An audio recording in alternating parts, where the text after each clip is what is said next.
Hello friends and welcome to the Exams Made Simple, and we are back again with the Hindu Complete Newspaper Analysis for 19th of April 2020. तो 19 अप्रैल 2020 का news analysis देखेंगे. Before we start, those who want to join the TEMS portal, they can join us by the links given in the description and comment section below. Those who want to get the current affairs PDF, they can get that from the links given in the description and comment section below. Let's start with the questions first. पहले आज के questions देख लेते हैं. First question is, which of the following are tributaries of Brahmaputra? इनमें से कौन कौन सी रिवर्स हैं जो कि tributaries of Brahmaputra हैं? First is Manas, second is Raidak, third is Shyok, fourth is Dhansiri, fifth is Son. Okay, तो स्वान ये दूसरी है, सोन इसको मत समझना. तो आपको बताना है कि करेक्ट कोड क्या है. 134 124 1234 या 12345. अब देखो यहाँ पे इस क्वेश्चन को करने के लिए हो सकता है आपको बहुत सारी रिवर्स के बारे में ना पता हो, जैसे कि आपको हो सकता है रैदाक के बारे में ना पता हो, आपको हो सकता है कि सोन के बारे में ना पता हो, पर एक श्योक ऐसी रिवर है, श्योक ऐसी रिवर है जिसके बारे में आई एम श्योर आपको पता होगा कि एनसीईआरटी में भी दिया है. नुब्रा, हुंजा, श्योक, ये सारी रिवर्स के बारे में दिया हुआ है. तो श्योक जो रिवर है वो इंडस की ट्रिब्यूटरी. तो इसी तरीके से जब आप यूपीएससी का क्वेश्चन पेपर अटेम्प्ट करते हो ना, तो बहुत सारी चीज़ें आपको नहीं पता रहती है, बट एलिमिनेशन एक ऐसा मेथड है जिसके थ्रू आप आंसर्स बड़ी इजीली कर सकते हैं. I will show you how. तो अगर आपको सिर्फ श्योक पता था, इसका मतलब कि सिर्फ श्योक का पता है कि वो इंडस की ट्रिब्यूटरी है, तो आप 3 एलिमिनेट कर सकते हैं. अब देखो 3 आंसर्स में, ए में भी है, सी में भी है और डी में भी है, तो मतलब ये तीनों आंसर एलिमिनेट हो गए. आंसर हो गया बी 1, 2 एंड 4. तो 1, 2 एंड 4 मतलब कि Manas, second Raidak and fourth Dhansiri. Shyok और सोन दोनों ही आपकी इंडस की ट्रिब्यूटरी, तो आप इस तरह से इनको एलिमिनेट कर सकते हो. तो यही एलिमिनेशन मेथड होता है. इसी तरीके से काफ़ी ज़्यादा क्वेश्चंस आपको यूपीएससी में अटेम्प्ट करने पड़ेंगे. सेकंड क्वेश्चन है, which of the following is the correct sequence of occurrence of the rivers in peninsular India as one proceeds from south to north. South to north जाने में क्या sequence होगा, occurrence होगा, आपको इन reverse का बताना है. ऑप्शंस आर, वन इज, पहले तो रिवर्स देख लो कौन कौन सी है. Ponnaiyar, second Krishna, third Palar and fourth Vamsadhara. अब आपको सेलेक्ट करना है करेक्ट कोड. ऑप्शंस आर 1, 2, 3, 4, 2, 3, 1, 4, 3, 1, 2, 4 या 1, 3, 2, 4. ओके, तो आपको अटेम्प्ट करना है. तो अगर आप ये इस क्वेश्चन को देखो, थोड़ा टाइम लेके देखो, तो सबसे पहले नीचे जो साउथ मोस्ट आपको मिलेगा वो मिलेगी आपको पोन्नैयार मिलेगी. ओके, सबसे नीचे आपको पोन्नैयार मिलेगी, तो 1 हो जाएगा. देन आपका सेकंड नंबर पे पालार मिलेगी, तो 1 हो गया. देन 3 हो गया. एंड फिर आपको मिलेगी आई थिंक कृष्णा, फिर आपको कृष्णा मिलेगी एंड फिर आपको वंशधारा मिलेगी. तो आ गया 1, 3, 2, 4. तो 1, 3, 2, 4 इज डी आंसर. तो D will be the answer. जैसे जैसे आप साउथ नॉर्थ प्रोसीड करेंगे तो आपको ये अकरेंस मिलेगा. Correct sequence of occurrence of the rivers in peninsular India as one proceeds from south to north. तो साउथ टू नॉर्थ जाने में सबसे पहले पोन्नैयार मिलेगी, ओके, फिर पालार मिलेगी, देन कृष्णा मिलेगी, देन वंशधारा मिलेगी. अब आपको बताना है कि विच of the following is correctly match. Same आपको यहाँ पे भी करना है, जैसे एलिमिनेशन से बताया वैसे, या तो आपको बनता ही होगा या एलिमिनेशन से आप कर लेंगे. तो आपको यहाँ माउंटेन्स दिए हैं और स्टेट दिया है. कल ही मैंने आपको माउंटेन स्टेट का मैप पढ़ाया था. तो यहाँ देखो अभोर लिखा है सिक्किम. अब कल ही मैंने आपको बताया था कि डाफला, मीरी, अभोर एंड मिश्मी ये आपका अरुणाचल प्रदेश में एक लाइन में आते हैं, एक लाइन में आते हैं. अगर आप वेस्ट टू ईस्ट मूव करो तो दाफला, मीरी, अभोर एंड मिश्मी अरुणाचल प्रदेश में ये वेस्ट टू ईस्ट आते हैं. तो पहला ही ऑप्शन गलत हो गया. तो 1 सिक्किम ये तो इनकरेक्टली मैच्ड हो गया. अब करेक्टली पूछा तो देखो वहाँ जहाँ जहाँ 1 होगा वो गलत हो जाएगा. बाकी आपको देखना भी नहीं, आपने सिर्फ एक आपको पता है तो आपने सीधे सी बोल दिया. आंसर होगा 2, 3, है ना. तो ये आ गया. ये इस तरीके से आप एलिमिनेशन से कर सकते हो. तो मतलब मिकीर हिल्स असम में है और गर्जत हिल्स आपका उड़ीसा में है. कल भी मैंने आपको गर्जत हिल्स बताया था उड़ीसा वाले रीजन में. देन मिकीर हिल्स आपका असम में है. डाफला, मीरी, अभोर एंड मिश्मी मैंने आपको बताया था कि ये अरुणाचल प्रदेश में है. फ्रॉम वेस्ट टू ईस्ट इसी ऑर्डर में लाई करते हैं. मेघालय में आते हैं गारो, खासी एंड जयंतिया, इसी ऑर्डर में आते हैं वेस्ट टू ईस्ट. तो ये भी आप याद रख सकते हैं, ठीक है. तो ये तो आपका हो गया काम इधर वाला. अब हम जाते हैं थोड़ा मैप ऑफ द डे में जाते हैं. तो मैप ऑफ द डे में जो आज हम मैप डिस्कस करेंगे वो है ऑस्ट्रेलिया का मैप. ऑस्ट्रेलिया में कौन कौन से पार्ट हैं, आसपास कौन कौन सी सी हैं, गल्फ है, ये सारी चीज़ें हम देखेंगे. तो सबसे पहले ऑस्ट्रेलिया देखो. एक ऑस्ट्रेलिया ऐसा लगता है जब आप मैप देखोगे तो किसको स्केल से काटा गया. देखो बिल्कुल एकदम प्रॉपर इस तरह से प्रॉपर डिवीजन्स है ना. तो एक अगर आपसे कोई पूछे कि कौन सा कॉन्टिनेंट ऐसा है जो कि जिसमें प्रॉपर स्केल जैसा कटिंग हुआ है, तो वो ऑस्ट्रेलिया ही है. देखो इस तरह से बिल्कुल ऐसा लगेगा जैसे आपको स्केल से काट दिया गया है, ठीक है ना. तो ये जो पार्ट है आपका वेस्टर्न ऑस्ट्रेलिया कहलाता है. पहले सारे पार्ट देख लेते हैं. ये वेस्टर्न ऑस्ट्रेलिया कहलाता है. ये इतना पार्ट आपका नदर्न टेरिटरी कहलाता है. ये सदर्न ऑस्ट्रेलिया कहलाता है. दिस पार्ट इज क्वींसलैंड जो कोरल रीफ्स के लिए, ग्रेट बैरियर रीफ के लिए काफ़ी ज़्यादा फेमस है. तो ये आप याद रखिएगा. तो वेस्टर्न, नदर्न, सदर्न, क्वींसलैंड देख लिया. देन आपका ये जो छोटा सा हिस्सा है ये आपका न्यू साउथ वेल्स कहलाता है, ये पार्ट आपका विक्टोरिया कहलाता है, ठीक है ना। तो ये हो गया सदर्न ऑस्ट्रेलिया, ये नदर्न टेरिटरी हो गया, वेस्टर्न हो गया, ये क्वींसलैंड हो गया। तो 1 2 3 4 5 6 पार्ट में आपने देख लिया, western, northern, south, then Queensland, then New South Wales and आपका ये विक्टोरिया। तो ये 6 पार्ट में आप देख लिए। अब मेन सेंटर्स कौन कौन सी है, तो वेस्टर्न ऑस्ट्रेलिया का जो मेन सबसे इंपॉर्टेंट है वो है पर्थ। वेस्टर्न ऑस्ट्रेलिया में सबसे इंपॉर्टेंट है पर्थ, उसकी लोकेशन देख लो। तो पर्थ की लोकेशन देख लो, एकदम आपका वेस्टर्न मोस्ट पार्ट में है, ये भी देखना। नदर्न में जो सबसे इंपॉर्टेंट टेरिटरी वो है डार्विन, तो ये आपका नदर्न में है सबसे इंपॉर्टेंट डार्विन, ठीक है ना। फिर आपका जो क्वींसलैंड में सबसे इंपॉर्टेंट पार्ट है वो है ब्रिस्बेन, ओके। ब्रिस्बेन जो क्वींसलैंड में सबसे इंपॉर्टेंट पार्ट है ब्रिस्बेन है। देन आपका साउथ ऑस्ट्रेलिया में सबसे इंपॉर्टेंट पार्ट एडिलेड है। एंड विक्टोरिया में की जो कैपिटल कह सकते हो आप वो मेलबर्न है। एंड इधर साइड आपका न्यू साउथ वेल्स में आपका सिडनी है, और यहाँ कैनबरा भी यहीं पे है ना, तो कैनबरा भी यहीं पे। तो ये लोकेशन मैंने आपको दिखा दी, ये सबसे इंपॉर्टेंट जगहें हैं। अगर आपसे पूछे पर्थ किधर साइड है, तो वेस्ट में आपको देखो पर्थ दिख रहा होगा, नदर्न में आपका डार्विन दिख रहा है। फिर मैंने आपको क्वींसलैंड में आपको ब्रिस्बेन दिखाया, न्यू साउथ वेल्स में सिडनी कैनबरा दिखाया, विक्टोरिया में मेलबर्न एंड साउथ ऑस्ट्रेलिया में आपका एडिलेड दिखाया। इसके बाद आपको ये तस्मानिया दिख रहा होगा, ये जो पार्ट है ये तस्मानिया का पार्ट है। और तस्मानिया और इधर ऑस्ट्रेलिया का जो विक्टोरिया, उसके बीच में एक स्ट्रेट मिलता है जिसको बोलते हैं बास स्ट्रेट, ओके। तो BASS बास स्ट्रेट आपको मिलता है वहाँ पे। और ये जो पूरा सी कहलाता है ये तस्मान सी कहलाता है, ओके। दिस इज द तस्मान सी, तो ये वाला रीजन तस्मान सी का है। फिर आपका ये जो साउथ ऑस्ट्रेलिया और इधर साइड जो वेस्टर्न वाला पार्ट है उसके नीचे ये जो मिलता है ये ग्रेट ऑस्ट्रेलियन बाइट कहलाता है। तो ये ग्रेट ऑस्ट्रेलियन बाइट कहलाता है, ये भी याद रखिएगा, है ना। तो पूछ सकता है कि ऑस्ट्रेलिया के नॉर्थ में है ग्रेट ऑस्ट्रेलियन बाइट, की साउथ में है, कि ईस्ट में है, कि वेस्ट में। तो देखो साउथ में है, ठीक है ना, ये भी याद रख सकते हैं। फिर ऊपर आपको देखो दिख रहा होगा यहाँ पे गल्फ ऑफ कारपेंटेरिया, ओके। तो गल्फ ऑफ कारपेंटेरिया अगर आपसे कोई पूछे कहाँ पर है, तो गल्फ ऑफ कारपेंटेरिया ऊपर आपको मिलेगी, गल्फ ऑफ कारपेंटेरिया, ठीक है ना। तो ये आपको गल्फ मिल जाएगी। तो ये जो बेसिकली आपका जो ये वाला रीजन है न्यू जो नदर्न टेरिटरी है और जो क्वींसलैंड है उसके बीच में लाई करती है गल्फ ऑफ कारपेंटेरिया, ठीक है। और यहाँ पे नदर्न टेरिटरी के सबसे ऊपर आपको अराफोरा सी मिलेगा, अराफोरा सी। तो अराफोरा सी मिलेगा, देखो अराफोरा सी ऊपर सबसे आपको मिलेगा, ये भी याद रखा। तिमोर सी आपसे पूछे वो भी ऊपर ही आपको मिलेगा, ये देखो ताइमोर सी, तिमोर सी भी आपको ऊपर मिलेगा। तो ये सारी लोकेशन इंपॉर्टेंट है। क्वींसलैंड में है आपके पैरेलल चलती है ग्रेट बैरियर रीफ, जो कोरल रीफ्स का वन ऑफ द सबसे बड़ा सेगमेंट है जो ग्रेट बैरियर रीफ, वो आपका ऑस्ट्रेलिया में ही है और वो आपका इधर पूरा पैरेलल चलती है यहीं पे, इसी को इसीलिए कोरल्स के कारण से कोरल सी भी कहा जाता है। तो काफ़ी ज़्यादा इंपॉर्टेंट ये मैप हो गया। आई होप आपको काफ़ी कुछ ऑस्ट्रेलिया के बारे में समझ में आ गया होगा, सारी important locations great Australian bight. और इसकी जो नेशनल कैपिटल है वो कैनबरा है, आप सबको पता होना चाहिए, कैपिटल जो है उसकी कैनबरा है। और ये जो पर्थ और ये सब है ये उनके जो वेस्टर्न ऑस्ट्रेलिया स्टेट है उसकी कैपिटल है। नदर्न टेरिटरी की कैपिटल डार्विन है, ब्रिस्बेन आपका इधर क्वींसलैंड वाले की कैपिटल है, साउथ ऑस्ट्रेलिया की एडिलेड है, न्यू साउथ वेल्स की सिडनी है। लेकिन अगर कैनबरा पूछो तो वो आपकी नेशनल कैपिटल है ना, तो ये याद रख सकते हैं। और ये होबार्ट जो है वो तस्मानिया में है, तस्मानिया में उसकी कैपिटल होबार्ट, यहाँ पे आपको दिख रहा होगा होबार्ट, ये भी इसकी कैपिटल। तो ये तस्मानिया में दिखा दिया, तस्मानिया और उसके बीच में जो स्ट्रेट है वो बास स्ट्रेट है। साउथ में आपको यहाँ ग्रेट ऑस्ट्रेलियन बाइट दिखाया, ऊपर मैंने आपको गल्फ ऑफ कारपेंटेरिया दिखाया, अराफोरा सी दिखाया, टिमोर सी दिखाया, इधर ग्रेट बैरियर रीफ क्वींसलैंड वाले रीजन में दिखाया। और ये सारी चीज़ें इंपॉर्टेंट है। I hope you got clarity regarding this map of Australia, है ना। तो ये आपको समझ में आ गया होगा। Now let's move to the front page. अब पहली जो सबसे इंपॉर्टेंट न्यूज़ है वो है government not mandatory for FDI from neighbouring countries. अब गवर्नमेंट ने क्या बोला है कि जो भी नेबरिंग कंट्रीज है उनसे जो भी FDI आएगा वो गवर्नमेंट रूट के थ्रू आएगा, यानी गवर्नमेंट की परमिशन के बाद ही आएगा। अब बेसिकली हुआ क्या है, पहले क्या था, पहले रूल क्या था, अभी क्या चेंज है। प्रीवियसली क्या था कि केवल पाकिस्तान और बांग्लादेश से जो FDI आता था उनमें ये रिस्ट्रिक्शन था कि उनको गवर्नमेंट से परमिशन लेनी पड़ती थी।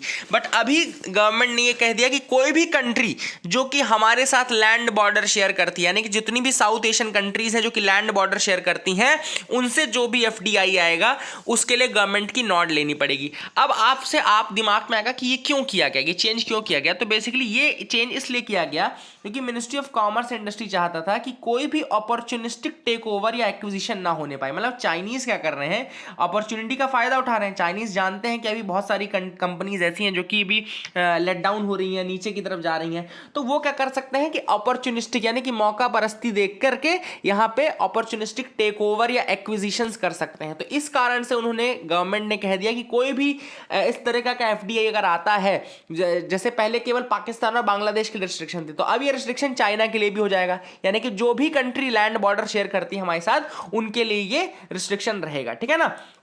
तो यहां पे आपको दिख रहा होगा ये जो रूल है, मैं एक बार आपको रूल बता देता हूं। तो रूल में पहला देखो, रूल ये है कि a non resident entity can invest in India subject to the FDI policy except in दो सेक्टर्स विच आर प्रोहिबिटेड। मतलब कि जो सेक्टर्स पहले प्रोहिबिटेड थे उनको छोड़ करके बाकी में जो बाकी कंट्रीज है वो नॉर्मल एफडीआई जैसा आता है, जो रूल्स है उसके अकॉर्डिंग आ सकता है। लेकिन दूसरा रूल कहता है कि एन एंटिटी ऑफ, मतलब जो ऐसा एंटिटी है जो कि लैंड बॉर्डर शेयर करता है, ओके, एक कंट्री जो कि लैंड बॉर्डर शेयर करती है, तो वहां से इन्वेस्टमेंट तभी आएगा जब हमारी गवर्नमेंट उसको परमिशन देगी, गवर्नमेंट रूट के थ्रू ही आएगा, है ना। तो याद रखिएगा, अब हम लैंड बॉर्डर शेयर किस किस के साथ करते हैं, पाकिस्तान के साथ करते हैं, अफगानिस्तान के साथ करते हैं, चाइना के साथ करते हैं, नेपाल के साथ करते हैं, भूटान के साथ करते हैं, बांग्लादेश के साथ करते हैं, म्यांमार के साथ करते हैं। तो इन्वेस्टर्स फ्रॉम, मतलब अगर इस कंट्री से हैं तो वो उनको गवर्नमेंट रूट के थ्रू ही आना पड़ेगा। अदरवाइज अगर किसी और कंट्री से है तो जैसे पहले वो आरबीआई को इन्फॉर्म करते थे ट्रांजैक्शंस के बाद, अभी वैसे ही करेंगे जैसा नॉर्मल प्रोसीजर चलता था, ठीक है ना। थोड़ा मैं आपको बेसिक्स बता देता हूं, एफडीआई का बेसिक बता देता हूं। एफडीआई क्या होता है बेसिकली, एफडीआई का मतलब है फॉरेन डायरेक्ट इन्वेस्टमेंट। मतलब कि एक company it takes controlling ownership in a business entity in another country. एक दूसरे कंट्री की कंपनी जो होती है वो हमारी कंट्री में आके हमारी कंपनी, जो हमारी कंट्री की कंपनी, उसमें ओनरशिप या डायरेक्ट इन्वॉल्वमेंट रखती है। तो एफडीआई में और बाकी इन्वेस्टमेंट में ये डिफरेंस होता है कि बाकी जगह में पैसा लगा के वो छोड़ देते हैं, बट एफडीआई में न केवल पैसा लाते हैं वो अपने साथ, बल्कि नॉलेज भी लाते हैं, स्किल्स भी लाते हैं और टेक्नोलॉजी भी लाते हैं, ठीक है ना।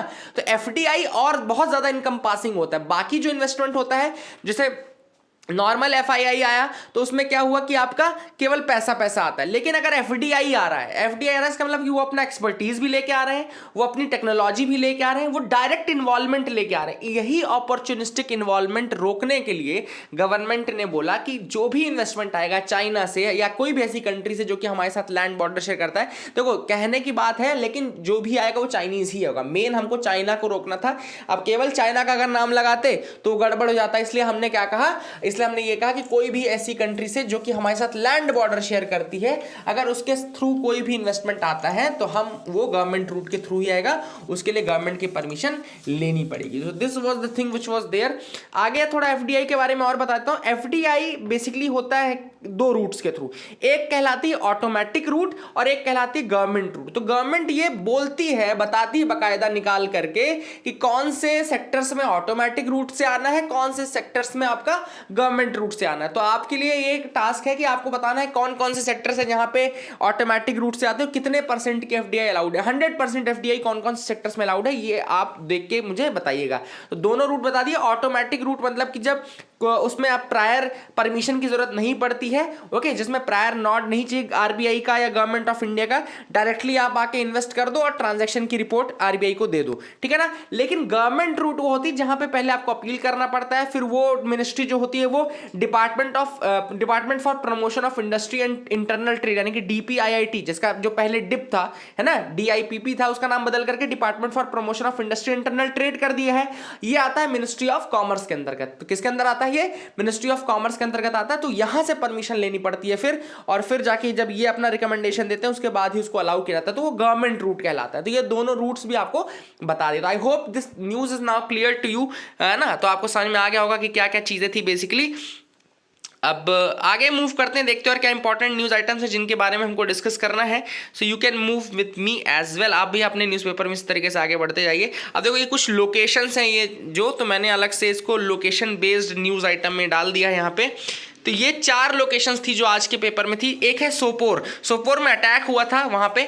तो बारामूला डिस्ट्रिक्ट जम्मू कश्मीर में ये लाई करता है सोपोर। अगर आपसे पूछे कोई सोपोर कहां पे लोकेटेड है तो इंडिया में बारामूला डिस्ट्रिक्ट है जो कि जम्मू कश्मीर का है, वहां पर ये लाई करता है। देन ईव्स बीच, ईव्स बीच न्यूज में था तो कोवलम केरला में है। ईव्स बीच कहां पर है? कोवलम केरला में। देन विधान सौधा, ओके, तो विधान सौधा जो है वो आपका बेंगलुरु में है एंड गोलकोंडा फोर्ट आपका हैदराबाद में है, ठीक है ना। तो ये Sopore Baramulla district Jammu Kashmir, Eve's beach Kovalam Kerala, Vidhana Soudha आपका Bengaluru and then Golconda fort आपका यहां पे हैदराबाद में।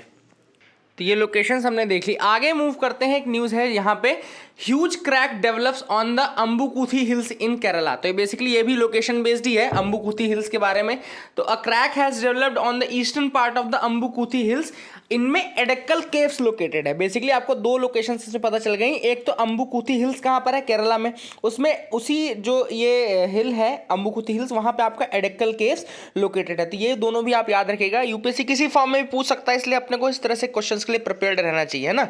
तो ये एक इंपॉर्टेंट न्यूज आइटम था जिसको हमको डिस्कस करना था। Let's move to the next news item.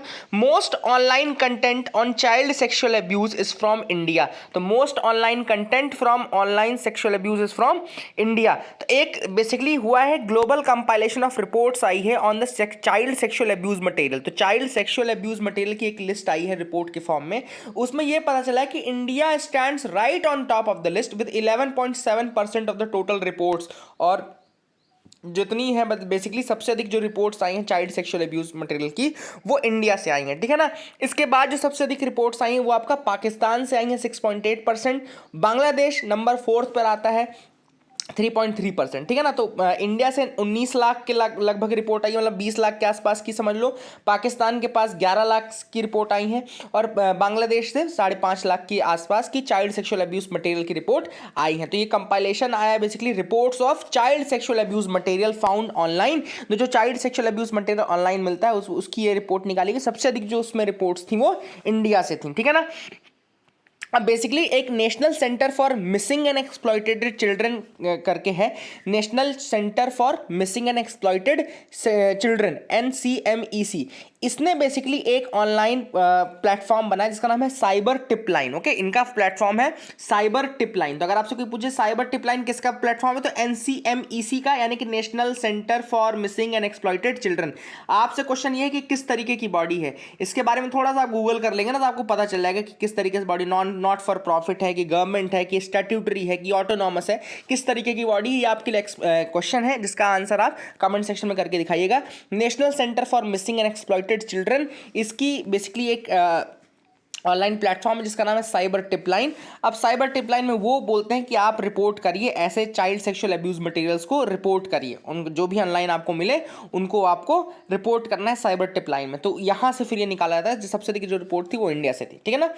RT-PCR is the only confirmatory test. ये मैं थोड़ा आपको आगे दिखा देता हूँ यहाँ पे, जब आप आगे मूव करेंगे तो ये RT-PCR is the only confirmatory test says the government. अब गवर्नमेंट का ये कहना है कि जो RT-PCR यानी कि reverse transcription polymerase chain reaction, ये कल मैंने आपको बताया था, कल के हिंदू में बहुत अच्छे से आया था ये कि reverse transcription polymerase chain reaction करके जो टेस्ट होता है वही आपका बताता है बेसिकली वायरस के बारे में टेस्ट होता है, प्रॉपर टेस्ट, जिसमें आपको पता था कि पहले उसको RNA एक्सट्रैक्ट करते हैं, फिर उसके RNA को DNA में कन्वर्ट करते हैं, फिर उसको मैग्नीफाई करते हैं, फिर उससे स्टडी करते हैं ना।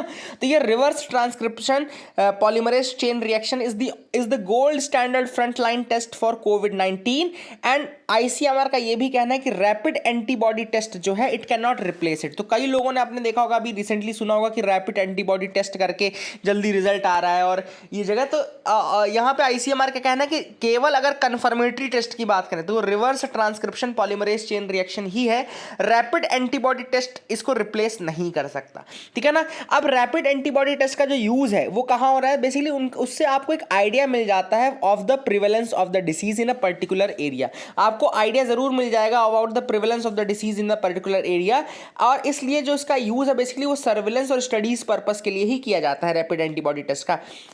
लेकिन अगर आपको कंफर्मेशन चाहिए कि कितने लोगों को है कितने लोगों को नहीं है, तो फिर RT-PCR is the best thing, that is what has been given in this news item. ठीक है ना, आगे मूव करते हैं, देखते हैं और क्या इंपॉर्टेंट न्यूज़ आइटम्स है जिनको हमको डिस्कस करना है। South Asia remains N outlier इन इन्फेक्शन। तो साउथ एशिया में बेसिकली यहाँ पे न्यूज़ ये है कि नॉट जस्ट इंडिया, केवल इंडिया ऐसी कंट्री नहीं है जहाँ पे केसेस कम दिख रहे हैं या इन्फेक्शन का जो राइज रेट है वो काफ़ी कम दिख रहा है, बल्कि पूरा साउथ एशियन जो रीजन ही है वहाँ पर भी आपको बहुत कम आपको इस तरह से केसेस दिखेंगे। उसके कुछ रीजंस दिए गए हैं इसमें।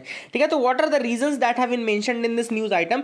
तो रीजंस क्या क्या है। पहला रीजन है लो टेस्टिंग। अब ऑब्वियस सी बात है, जरूरी नहीं कि हर चीज पॉजिटिव ही हो, एक लो टेस्टिंग सबसे बड़ा रीजन है कि हमारे यहाँ क्यों कम केसेस दिख रहे हैं, क्योंकि यहाँ टेस्टिंग कम लोगों की हो रही है। बाकी कंट्रीज में टेस्टिंग बहुत ज्यादा हुई है, यहाँ पे टेस्टिंग कम लोगों की हुई है, जिस कारण से आपको कम केसेस देखने को मिल रहे हैं। दूसरा जो है, experts are pointing to the need to study the effects of immunity भी यहाँ के लोगों की थोड़ा ज़्यादा है, उसको भी स्टडी करना पड़ेगा कि इम्यूनिटी के ऊपर भी डिपेंड करता है कि कितने लोगों को होगा या नहीं होगा, है ना। तो इम्यूनिटी भी यहाँ के लोगों की थोड़ा ज़्यादा हो सकती है, इस कारण से ऐसा हो सकता है कि केसेस कम दिखे। देन स्ट्रिक्ट लॉकडाउन का काफी अच्छे से पालन किया गया है, तो लॉकडाउन का पालन ये तीसरा रीजन है। चौथा है social distancing measures have been adopted. तो साउथ एशियन कंट्रीज में सोशल डिस्टेंसिंग के मेजर्स काफी अच्छे से अडॉप्ट किए गए हैं, चाहे वो अफगानिस्तान हो, बांग्लादेश, भूटान, नेपाल, पाकिस्तान, श्रीलंका एंड द मालदीव्स। ये सारी जो साउथ एशियन कंट्रीज हैं, याद रखिएगा म्यांमार जो है वो साउथ एशियन कंट्रीज में नहीं आता है, याद रखिएगा सार्क का मेंबर भी नहीं है म्यांमार। तो म्यांमार जो है उसको कंफ्यूज करके कभी मत कर देना गलती से, अगर क्वेश्चन पूछेगा साउथ एशियन कंट्रीज का पार्ट कौन सा है कौन नहीं, तो म्यांमार हमारे साउथ एशिया का पार्ट नहीं है। ये चीज आपको दिमाग में बिठा के रखनी है। आगे मूव करते हैं, देखते हैं और क्या इंपॉर्टेंट न्यूज आइटम्स है जिसको हमको डिस्कस करना है। तो यहां पे एक साइंस सेगमेंट से न्यूज है, बेसिकली साइंस सेगमेंट की द कोविड-19 वायरस एंड इस पॉलीप्रोटीन। तो बेसिकली यहाँ पे हम थोड़ा सा वायरस और बैक्टीरिया के बीच का डिफरेंस और थोड़ा ये सारी चीजें देखेंगे। तो ऑथर ने बताया कि what is the main difference between a virus and a bacterium. तो बैक्टीरिया के बारे में ऑथर कहता है कि बैक्टीरिया आर अलाइव। सबसे बड़ा जो डिफरेंस होता है कि बैक्टीरिया अलाइव होते हैं। Each bacterial cell has its own machinery to reproduce itself. जैसे कि अगर आप एक बैक्टीरियल सेल लेते हो और उसको एक सोल्यूशन में डाल दो जिसमें न्यूट्रिएंट हो, तो bacteria will grow and multiply into millions. वो बैक्टीरिया ग्रो कर जाएगा अपने आप सिर्फ उस सोल्यूशन में रह करके और मिलियंस में कन्वर्ट हो जाएगा। होता क्या है कि जो जीन्स होते हैं, जीन्स इन द सेल्स, जो जीनोम होता है वो डीएनए मॉलिक्यूल से बना रहता है बैक्टीरिया का। तो उसमें इंफॉर्मेशन जो रहती है वो ट्रांसक्राइब की जाती है। पहले ट्रांसक्राइब मतलब वो स्टोर होती है as a message to the messenger molecules called RNA. तो जो एमआरएनए होता है, मैसेंजर जो मॉलिक्यूल्स होते हैं आरएनए, उनमें वो ट्रांसक्राइब होती है इंफॉर्मेशन। जब वो मैसेज उसमें स्टोर होती है, मतलब एक पर्टिकुलर फॉर्म में स्टोर होती है, उसके बाद वो जो मैसेज है वो ट्रांसलेट होता है into action molecules called proteins. फिर वो एक्शन मॉलिक्यूल्स में जाके ट्रांसलेट, पहले मतलब ट्रांसक्राइब भी होता है और फिर उसके बाद ट्रांसलेट भी होता है। ये बस यही टर्म्स ध्यान में रखो कि बैक्टीरिया में क्या होता है, वो जो इंफॉर्मेशन रहती है, कंटेंट जो रहती है, जीन्स जो रहते हैं सेल्स में, वो ट्रांसक्राइब भी होते हैं as a message, transcribed as a message, उसके बाद they are translated into action as well. मतलब पहले वो मैसेज की तरह स्टोर होते हैं, उसके बाद वो एक्शंस में कन्वर्ट होते हैं। अब होता क्या है, यही रीजन है ट्रांसक्राइब और ट्रांसलेट होने के कारण ही वो बैक्टीरिया अपने आप मल्टीप्लाई करता है। होता क्या है कोरोना वायरस में, इसमें डीएनए होता नहीं है, डीएनए होता ही नहीं इनमें, जीनोम में, इनमें आरएनए होता है। इसका मतलब है कि वो ट्रांसक्राइब नहीं होते हैं, वो ट्रांसलेट होते हैं डायरेक्टली। ठीक है ना, तो ये आरएनए के फॉर्म में जब डीएनए होता तब तो ट्रांसक्राइब होता वो, लेकिन जब डीएनए है ही नहीं, इसका मतलब वो ट्रांसक्राइब होगा ही नहीं और सीधे वो ट्रांसलेट होता है। ठीक है ना, तो they can only translate and not transcribe, इसीलिए वो डेड होते हैं, they are unable to renew और अनेबल टू ग्रो देमसेल्फ। ठीक है ना, and transcribe is the pre condition for growing. Okay, तो ग्रो करना है, मल्टीप्लाई करना, तो ट्रांसक्राइब और ट्रांसलेट दोनों होना चाहिए। लेकिन अब ये केवल ट्रांसलेट होते हैं, ट्रांसक्राइब होते ही नहीं, इस कारण से ये ग्रो नहीं कर पाते हैं। ठीक है ना, इसलिए वो डेड होते हैं। अगर वो होस्ट सेल उनको ना मिले तो बिल्कुल मल्टीप्लाई नहीं हो पाएंगे और therefore they will be just like a dead storage box. अगला जो एक्सप्लेन्ड सेक्शन था हिंदू न्यूज़पेपर का साइंस एंड टेक के बाद, वो था आपका इसके ऊपर, will convalescent plasma help covid patient. तो इसमें बहुत ज़्यादा डिटेल तो नहीं थी, बट कॉन्वेलेसेंट प्लाज्मा थेरेपी के बारे में आपको बताता हूँ। देखो होता क्या है कि some people have recovered from कोविड-19 इन्फेक्शन। आपको पता है कि कुछ लोग कोविड-19 इन्फेक्शन से रिकवर हो गए। अब देखो, जब कोई व्यक्ति रिकवर होता है, इसका मतलब क्या है कि उसकी बॉडी की जो एंटीबॉडीज थी, मतलब एंटीबॉडीज क्या होती हैं, वो फॉरेन पार्टिकल से लड़ती हैं। अगर कोई फॉरेन पार्टिकल आपकी बॉडी को इन्फेक्ट करता है तो आपकी बॉडी एंटीबॉडी रिलीज करती है जो कि उससे फाइट करती है। एंटीबॉडी इम्यूनिटी को रिप्रेजेंट करता है।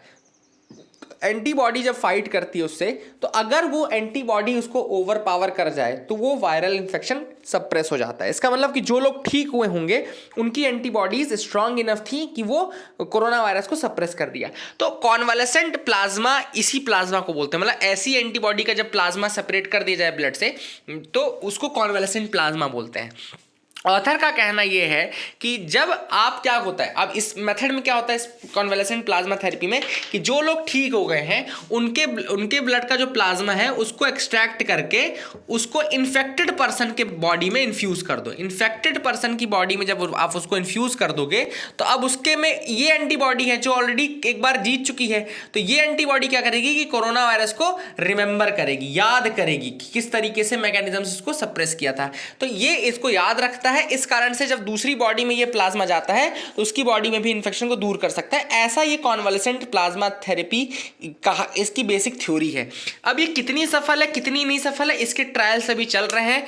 तो बेसिकली वही है कि इसके ट्रायल्स अभी चल रहे हैं। करंट स्टेटस अगर देखो तो trials are going on and there is no standardised protocol and how much of the convalescent plasma और how often it must be used, कि कितना कॉन्वालेसेंट प्लाज्मा आपको यूज करना चाहिए, इस बॉडी से कितना प्लाज्मा आप एक्सट्रैक्ट करें, कितना प्लाज्मा इन्फ्यूज करें कि ये ठीक है। ये सारी चीजें ट्रायल्स पे डिपेंडेंट है और फ्यूचर में अभी ये बेसिकली इसमें कुछ हफ्तों से लेके कुछ महीनों तक का समय लग सकता है कि आपको कंक्लूसिव इमेज देखने को मिले।